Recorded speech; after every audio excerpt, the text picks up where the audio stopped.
Hello everyone, কেমন আছো সবাই? আশা করি অনেক অনেক অনেক ভালো আছো। গাইস, তিস্তা ব্রেস ডালিয়া তৃতীয় পার্টিতে তোমাদের সবাইকে স্বাগত। গাইস, আজকে আপনাদের দুটি রাইড দেখাবো। আর প্রথম রাইডটি হচ্ছে আমাদের স্পিড বোটটিতে উঠে পুরো নদীটা ভ্রমণ করব। জটিল একটা রাউন্ড থাকছে নৌকা ভ্রমণ। আর এই নৌকাটা নিয়ে পুরো নদীটা ঘুরবো এবং বালুচরে যাব। আর সেই বালুচরে গিয়ে অনেক কিছু আছে, সেই দৃশ্যগুলো আপনাদের সামনে তুলে ধরবো। গাইস, এখানে দামাদামি হচ্ছে কত টাকা দিলে তারা আমাদেরকে নিয়ে যাবে। তো অলরেডি আমাদের ফাইনাল হয়েই গেল। ভাবছি আমি হয়তো উঠতে পারবো না, কিন্তু আমি মাঝখানে ঢুকে পড়লাম। এত বড় লাইন, আমার মাথা কাজ করতেছে না, তবু তাদেরকে টপকিয়ে আমি ফাইনালি উঠে পড়লাম স্পিড বোটে।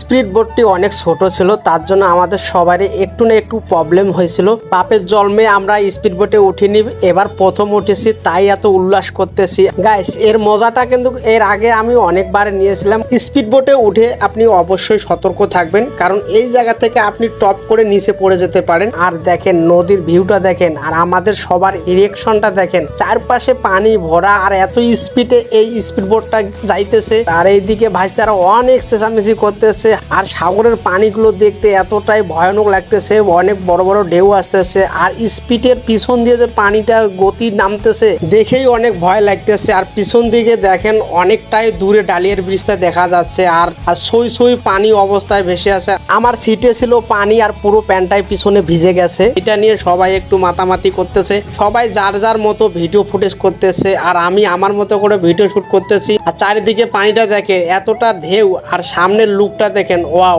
অনেক সুন্দর। এইখানে সবাই এতটাই আনন্দ করতেছে যে আসলে আমাদের সারা বছরের আনন্দটা এই মুহূর্তটা ছিল। আমি কিছুটা ফটোশুট করে নিলাম, টিকটক শুট করে নিলাম। আর এই ছোট ছোট ক্লিপগুলো আপনাদের দেখতে হলে আমার টিকটকে গিয়ে দেখে আসতে পারেন। তো যাও, টিকটকে গিয়ে দেখে আসো। আমাদের ঘোরাঘুরি করা শেষ, এখন নেমে পড়তেছি। টাটা।